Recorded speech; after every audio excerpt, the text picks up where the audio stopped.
سلام سلام سلام سلام على آل مكة وذاك المقام.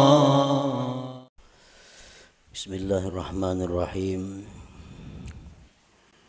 الحمد لله الذي فتح لأوليائه باب محبته وطاعته ووفقهم لطاعته وخدمته. أشهد أن لا إله إلا الله وحده لا شريك له في ألوهيته وربوبيته، وأشهد أن سيدنا محمدا عبده ورسوله خير خلقه. اللهم صل وسلم وبارك على سيدنا ومولانا محمد خير خلقه وعلى آله وأصحابه وأزواجه وذريته وأتباعه. Amma ba'du.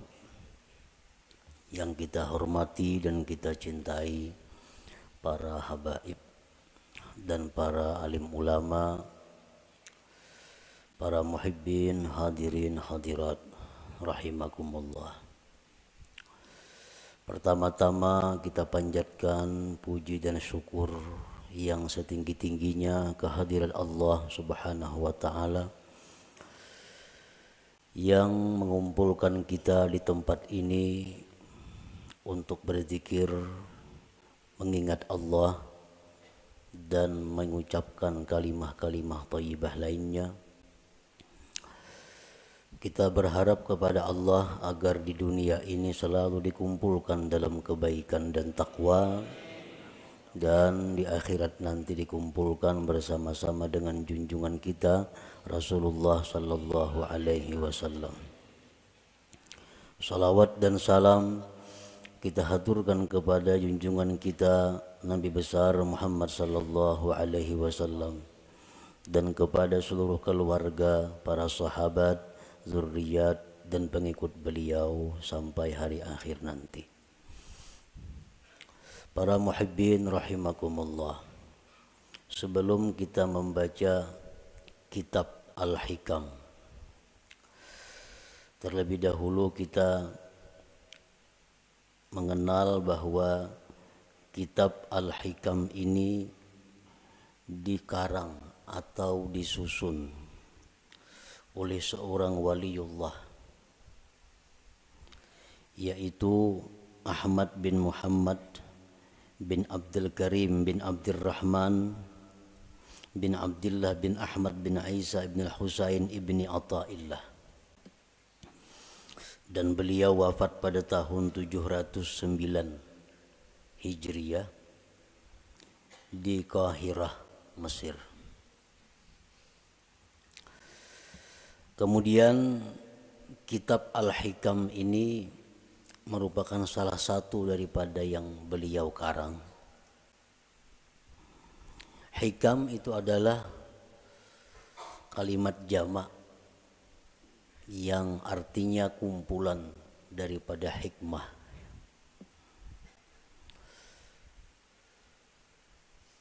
Syekh Muhammad Hayat As-Sindi mengatakan bahwa di dalam hikam itu ada 264 hikmah. 264 hikmah itu terkumpul di dalam satu kitab sehingga dinamai kitab itu adalah Al-Hikam.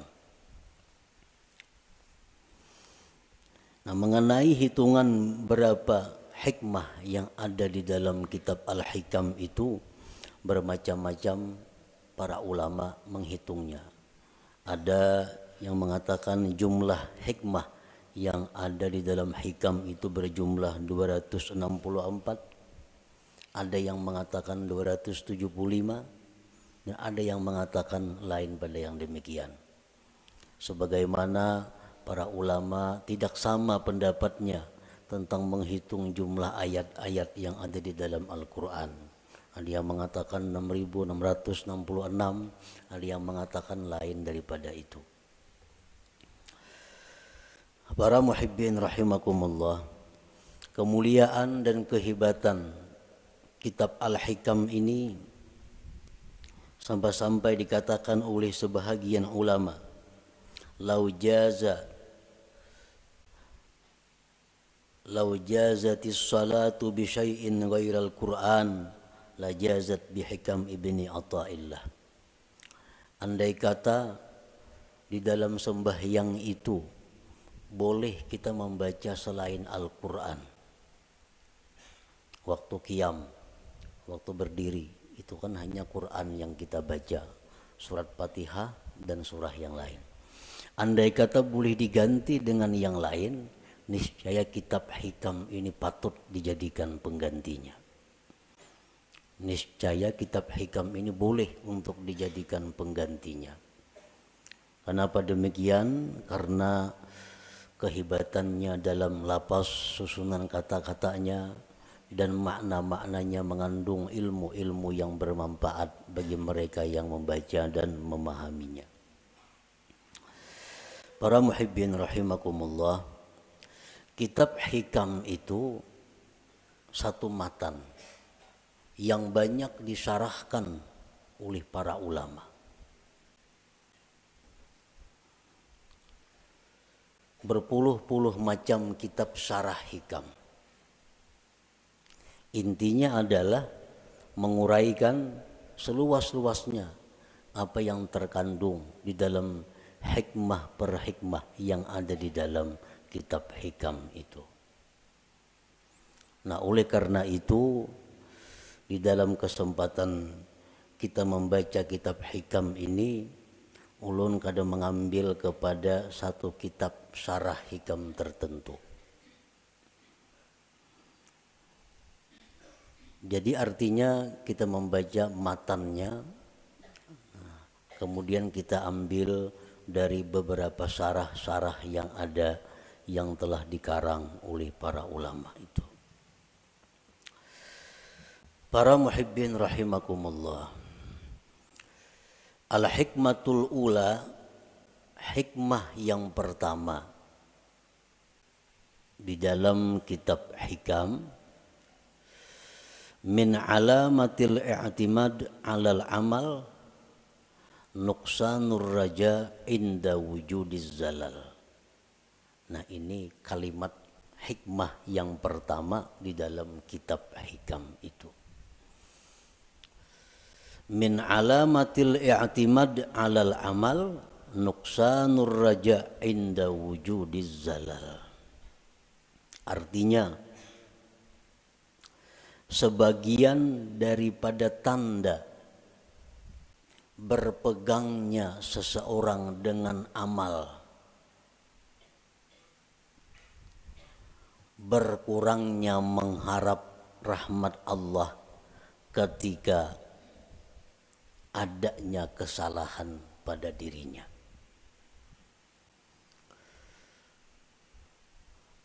Apabila kita melakukan satu dosa, apabila kita ketinggalan satu wirid yang rutin, nah kemudian kita merasa jauh dari rahmat Allah, kita merasa jauh daripada kasih sayang Allah, itu menunjukkan bahwa kita namanya berpegang dengan amal.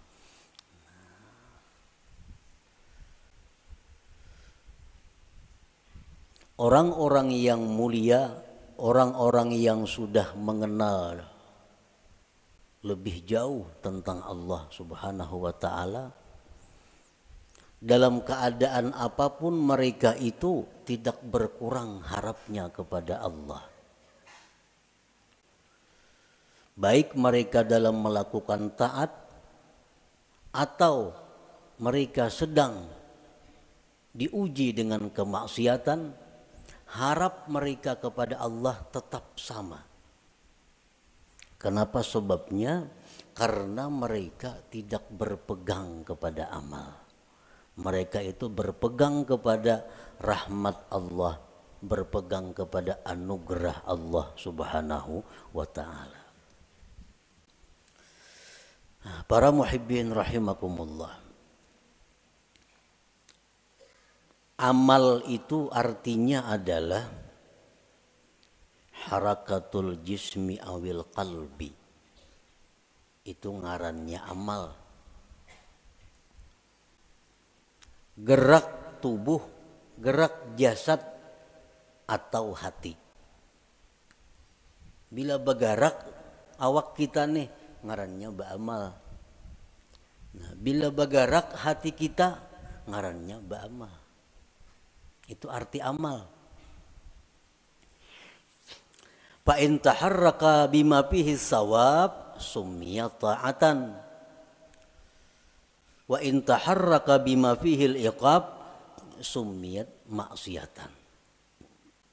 Apabila gerak badan kita atau gerak hati kita itu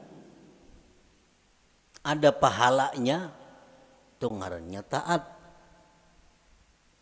Apabila gerak badan atau hati kita itu mengakibatkan kita disiksa, ngarannya maksiat. Jadi maksiat itu beramal juga. Makuat badan itu beramal jar. Orangnya penjudi. Kawah jadi padahal kan pak amalnya. Karena amal itu artinya gerak badan atau gerak hati. Bila bapahala ngarannya taat, bila maksiat ngaran, bilanya disiksa ngarannya maksiat. Itu arti amal. Para muhibbin rahimakumullah. Kemudian yang kita fokuskan perhatian kita adalah amal yang mendatangkan sawab, pahala atau taat. Kita tinggalkan amal yang mendatangkan siksa, yaitu maksiat. Nah, amal taat ini ada 3. Amal taat itu ada 3. Pertama ada amal syariat ngarannya. Yang kedua ada amal tarikat. Yang ketiga ada amal hakikat. Ini ketiga-tiganya adalah taat. Ketiga-tiganya adalah taat. Baik amal kita ini syariat, baik amal kita ini tarikat, atau amal kita itu hakikat, itu sama-sama mendatangkan pahala.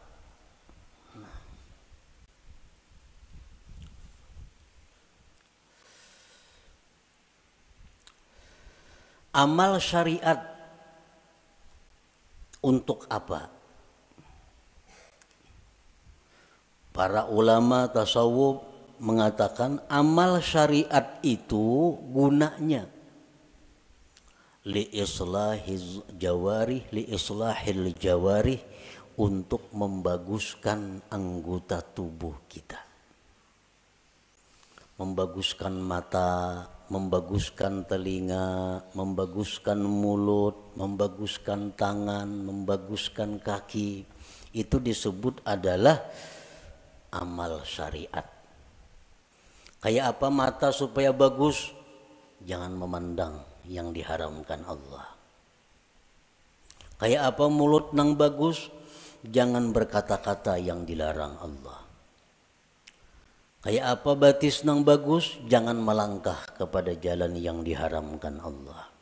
Kayak apa tangan nang bagus? Jangan menjamah atau menyentuh yang dilarang Allah. Nah, membaguskan anggota-anggota tubuh kita ini itu urusan amal syariat ngarannya.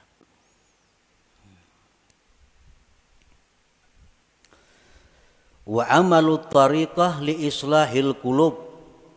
Sedangkan amal tarikat itu untuk membaguskan hati.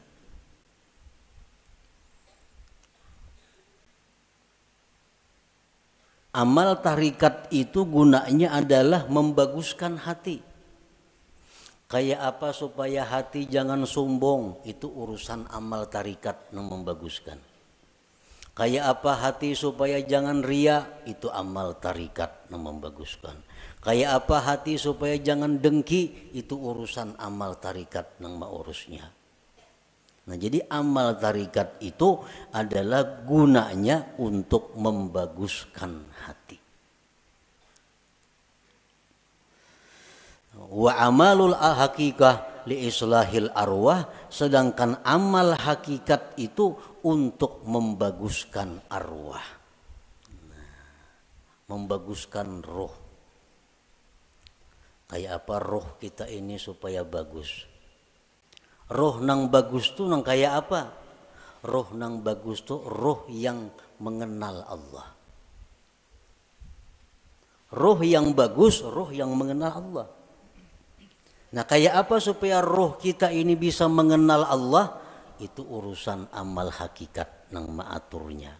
Urusan amal hakikat nang menuntunnya kepada demikian itu. Nah, jadi kita 3 amal yang perlu kita laksanakan. 1, amal syariat supaya zahir tubuh kita ini bagus. Yang kedua, amal tarikat itu kemudian dilaksanakan supaya hati kita bagus. Dan yang ketiga, amal hakikat kita lakukan agar roh kita ini bagus. Nah, para muhibbin rahimakumullah, amal syariat fungsinya untuk membaguskan anggota tubuh.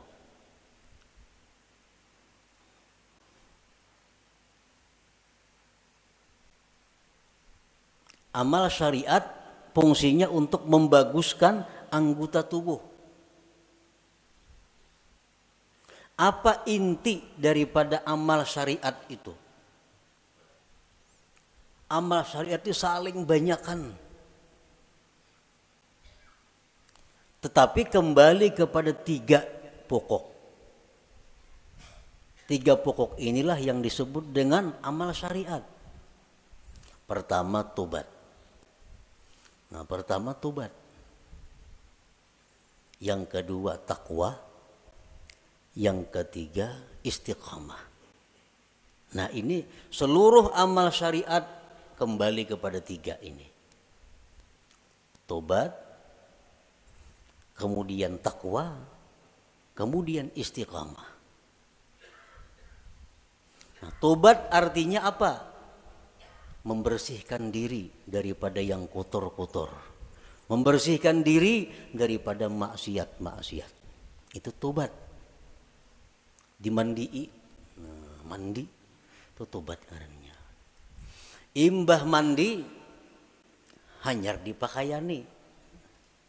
Nah, dipakaiani betapi, babaju, bakupia, bermacam-macam pakaian. Nah, itu adalah takwa.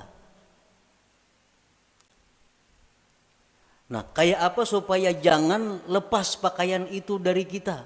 Ngarannya istiqamah. Manbanu beselawar, manbanu betilanjang tuh ada istiqamah ngarannya. Istiqamah ini selalu berpakaian.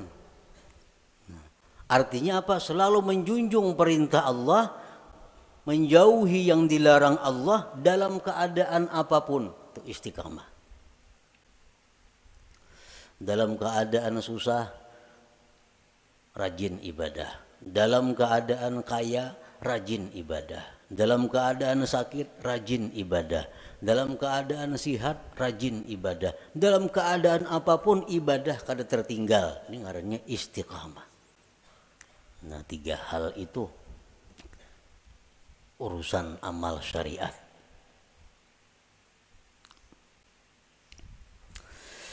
Nah, kemudian amal tarikat. Banyak banget tarikat itu amalannya. Tetapi intinya kembali kepada 3. Supaya hati kita ini bagus. Pertama, ikhlas. Ikhlas. Yang kedua, sidik. Yang ketiga, tumakninah. Nah, ini intinya. Seluruh amal tarikat buliknya kenang 3 ini. Bila yang 3 ini bisa kita laksanakan, maka kita sudah mempunyai amal tarikat ngarannya. Berarti sudah punya hati yang bagus. Pertama, ikhlas. Yang kedua, sidik. Setiap orang sidik pasti ikhlas. Orang ikhlas belum tentu sidik. Jadi sidik itu lebih tinggi kedudukannya daripada ikhlas.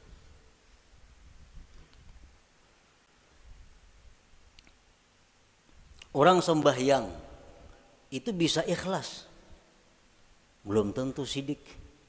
Belum tentu sidik. Buktinya apa? Belum tentu sidik. Seringkali kita mengucap dalam sembahyang itu Bismillahirrahmanirrahim, mulut kita, tapi hati kita di manakah? Hati kita di rumah. Itu kada jujur ngarannya. Kalau orang yang jujur mulutnya Bismillahirrahmanirrahim, hatinya Bismillahirrahmanirrahim. Nah, jadi kedudukan sidik lebih tinggi daripada ikhlas. Nah, yang ketiga tuma'ninah. Tuma'ninah itu artinya tentramnya hati dengan Allah. Tentramnya inya itu lawan Allah nang tentram. Lawan keluarga, anak, bini, laki, duit, harta, kekayaan, pangkat itu kadang membuat inya tentram. Tapi begitu mengingat Allah, hatinya tentram. Nah, ini tuma'ninah. Ini urusan tarikat. Urusan tarikat. Jadi kalau orang sudah lulus dalam tarikat itu pasti tentram dengan Allah. Alladzina amanu wa tatma'innu qulubuhum bidzikrillah, ala bidzikrillah tatma'innul qulub. Ini untuk orang tarikat. Nah, orang-orang yang beriman itu tentram hatinya dengan mengingat Allah. Nah, jadi kalau kita sudah bertarikat, lulus dalam tarikat itu, pasti kita tentramnya kita dengan Allah. Tak kumpul lawan siapa saja kadang membuat tentram. Tapi begitu kita ingat Allah, walaupun seorangan di hutan belantara, tetap tentram hatinya. Nah, ini sudah orang yang lulus dalam tarikah ngarannya. Nah, yang ketiga hakikat, amal hakikat. Hakikat tadi gunanya untuk membaiki roh. Roh yang baik itu roh yang kenal Allah. Nah, kayak apa roh kita ini supaya kenal Allah? Itu urusan amal hakikat, pekerjaan hakikat. Dan inti pekerjaan hakikat itu kembalinya kepada tiga. Pertama murakabah. Nah, murakabah. Murakabah itu artinya merasa dirinya selalu diawasi oleh Allah. Nah, merasa ditilik oleh Allah. Merasa diperhatikan oleh Allah. Lalu kada wani berbuat hal-hal yang kada baik karena selalu diawasi oleh Allah. Nah, itu murakabah. Bila orang tuh kawak nangka itu merasa diri diawasi oleh Allah siang malam, di kamar, di rumah, di pasar, di kantor, di hutan, di perumahan, merasa selalu diawasi Allah, maka orang ini akan diberi Allah musyahadah. Nah, musyahadah.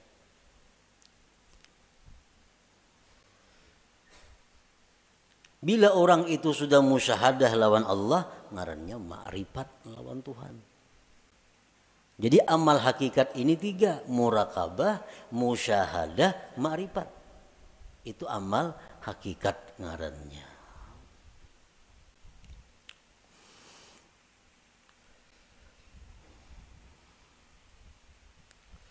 Wa'budillah ka'annaka tarah. Beribadahlah kamu kepada Allah seolah-olah engkau itu melihat Allah. Nah, itu musyahadah. Beribadahlah engkau melihat Allah. Itu musyahadah ngarannya. Tapi fa illam takun tarah, jikalau engkau belum mampu melihat Allah, fa innahu yarak, Allah melihat engkau. Nah, itu murakabah ngarannya.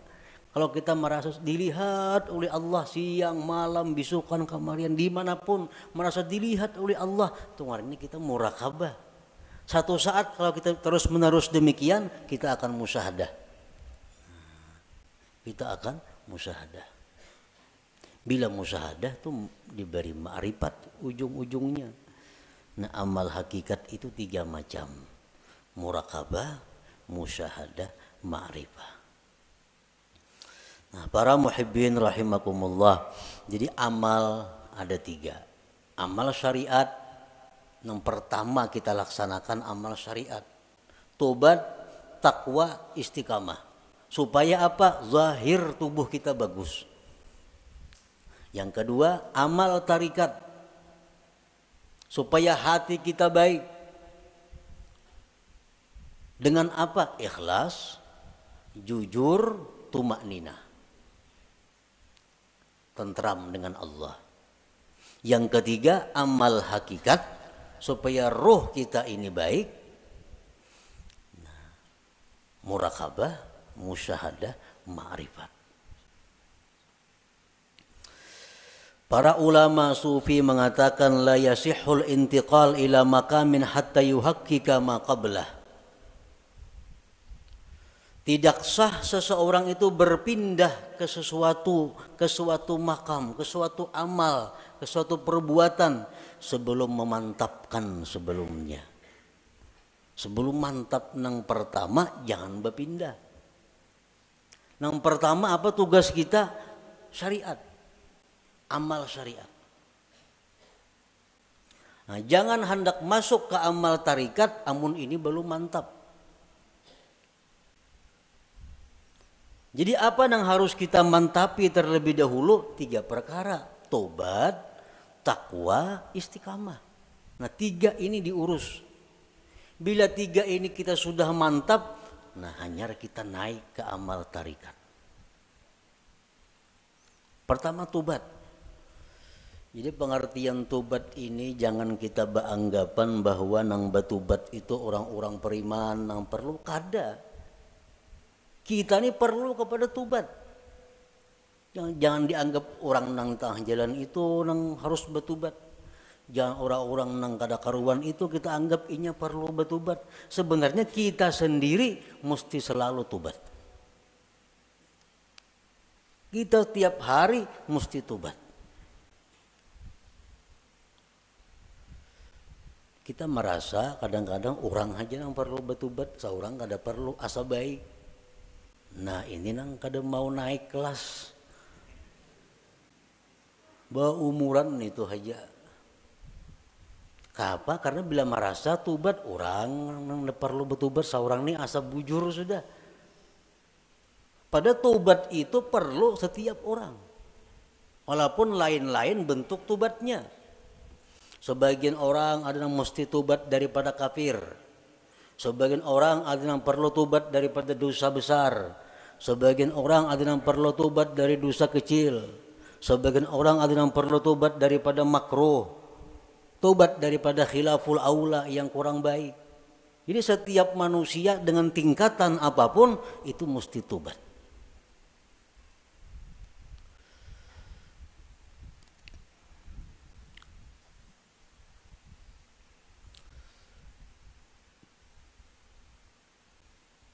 Nah kita sudahlah bertobat, sudah.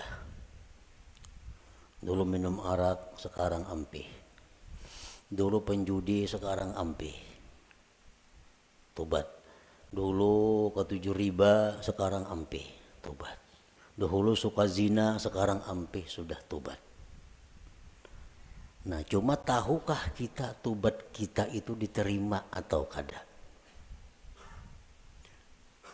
Nah, karena orang nang ampe itu belum tentu diterima.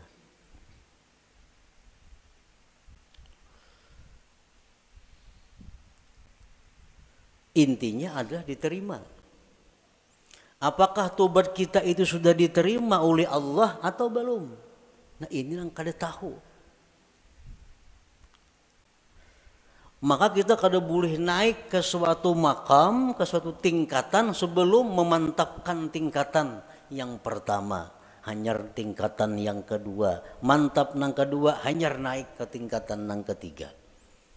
Selama kita belum biris tingkatan syariat, kada akan bisa kita mengaji ilmu tarikat. Mengaji bisa, paham bisa, memakai pasti kada kawa. Memakai pasti kada kawa. Mau kada kawa.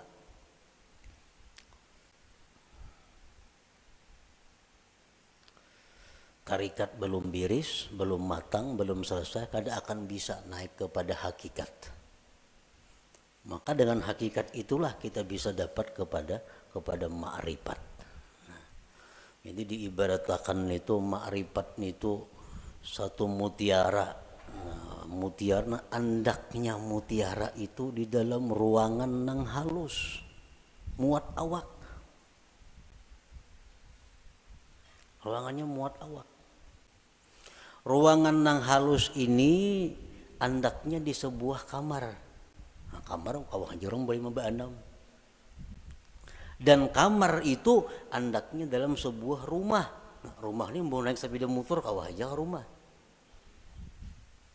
Nah, jadi kita kada bisa masuk ke rumah kalau kita masih banyak bawaan. Ada kawan. Kalau kita masih banyak bawaan kita ini masih berinting, sering banyakan bawaan. Kalau kita bakajal ke rumah, kada kawa. Buangi nang kada perlu supaya kita kawa masuk ke rumah. Nah, motor ditinggal, nang mana diisi motor, toko ditinggal. Kalau mau angkut toko ke rumah, kada kawa. Nah, kios ditinggal, kabun ditinggal, kada muat rumah. Nah, jadi nang kau masuk ke rumah hanya barang-barang tertentu. Nah, artinya apa? Syariat itu laksana rumah. Begitu kita masuk syariat, banyak nang kita tinggalkan. Riba tinggalkan, permainan tinggalkan, zina tinggalkan, semua aja tinggalkan. Kawa tuh kita masuk ke rumah. Nah, sepeda motor kawa dibawa ke rumah, sepeda kawa dibawa ke rumah. Begitu kita hendak masuk kamar, nah, ngalih bawa sepeda motor ke kamar, ngalih bawa kendaraan ke kamar itu, pas ditinggal di luar kamar, bakal karasan kada kawa bahanjuran. Nah, sama halnya kita ini kalau hendak masuk kepada tarikat, buangi gawian-gawian yang lain-lain supaya kita muat bandak di situ. Nah, hendak masuk pulang ke hakikat, halus kamarnya muat awak, jam tangan gini dipacul kada kawa. Kacamata santok pacul juga. Nah, muat beti lanjang aja kawa lagi. Nah, hanyar kawa kita masuk ke kamar nah halus tuh untuk mengambil yang berharga yaitu mutiara atau ma'rifat itu. Nah, itu artinya kita kada kawa melangkah ke situ kalau sebelum matang nang pertama. Nah, syariat ini nang dibiriskan terlebih dahulu. Cara kita berjual beli, cara kita bergaul, cara kita makan, cara kita berpandir, cara kita berpakaian sesuaikan dengan syariat. Bila kada sesuai lawan syariat, hendak ke hakikat kada bisa. Jamin kada bisa. Napanya bisa? Pandirnya aja. Pandirnya aja bisa. Praktiknya kada bisa. Itu sudah hukum, ketentuan. Syariat kada mantap, kada kawan naik ke tarikat. Tarikat kada mantap, kada kawan naik ke hakikat. Nah, jadi fokus kita ini adalah membaguskan dahulu syariat kita. Kayak apa membaguskan syariat? Tobat. Nang ketujuh menggibah, tobat. Nang ketujuh riba, tobat. Nang ketujuh memakai pakaian haram, tobat. Imbah kita tobat itu perlu diteliti, perlu dipikirkan. Tobatku ini diterima juga kah, kada kah? Selama kita belum ada ketentuan tobat ini diterima atau kada diterima, hati kita masih kada nyaman, hati kita masih kada tentram. karena belum ada kepastian tobat atau kada tobat. Takwa kemudian ibadah, sembahyang, puasa segala macam. Takwa, istiqamah terus menerus seperti itu. Bila 3 macam ini kawa, nah ayo ya naik kita ke amal apa? Ke amal tarikat. Kita wajib mengusahakan syaratul kabul. Kita wajib mengusahakan syarat diterima tobat kita, diterima takwa kita, diterima istiqamah kita. Itu kita wajib mengusahakan persyaratannya supaya ini diterima oleh Allah. Sembahyang contohnya. Kayak apa sembahyang itu supaya diterima oleh Allah? Ada syarat-syaratnya. Yang pertama, supaya sembahyang itu diterima oleh Allah, syaratnya adalah ilmu. Fakullu man bighairi ilmin ya'malu amaluhu mardudatun la tuqbalu. Tiap-tiap orang yang bekerja beramal tanpa ilmu ditolak, tidak diterima. Jadi sembahyang kita ambil contoh amal syariat sembahyang contohnya, supaya sembahyang ini diterima Allah kayak apa? Satu, punya ilmu. Belajar bujur-bujur sembahyang tuh. Rukuk kayak apa, sujud kayak apa, amun masbuk kayak apa, kada salat membaca Fatihah kayak apa caranya. Nah, bujur-bujur belajar sembahyang supaya sembahyang kita diterima. Yang kedua, supaya diterima sembahyang itu ikhlas.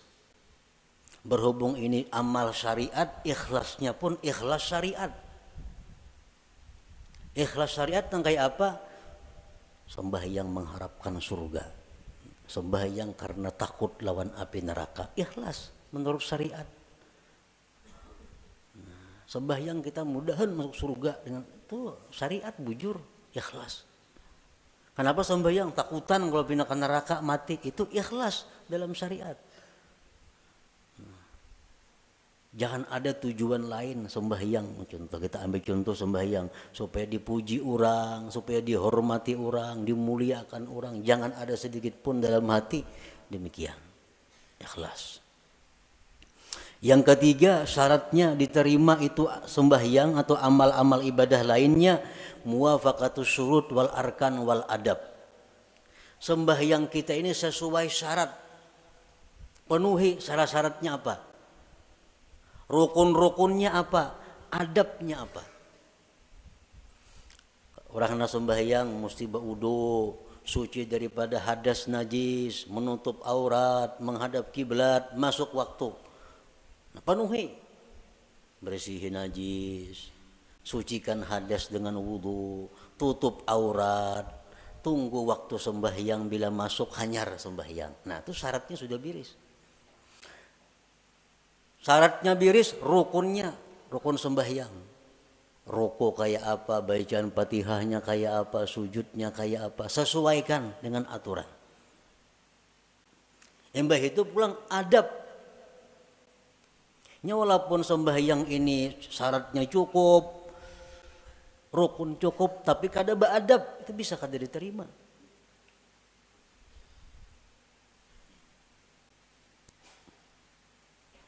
Sesuaikan adabnya. Umpamanya contohnya sembahyang pakai pinggang aja. Allahu Akbar, nah pakai pinggang.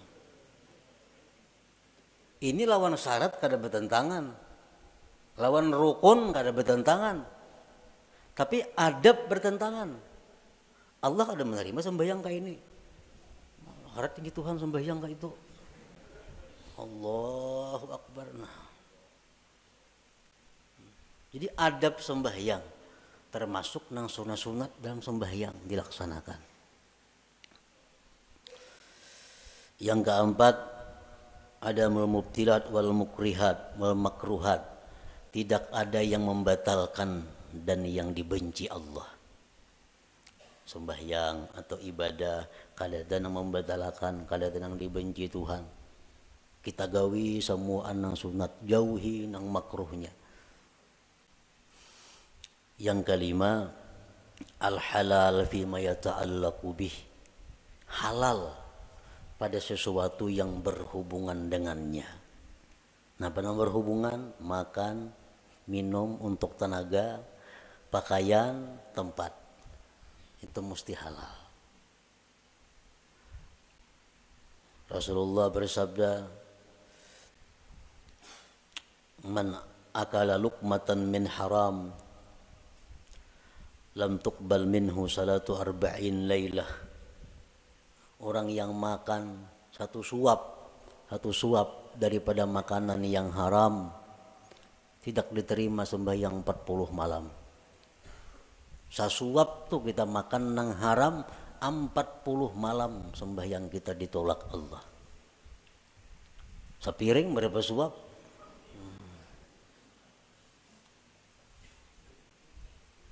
Nah, ini urusan amal syariat.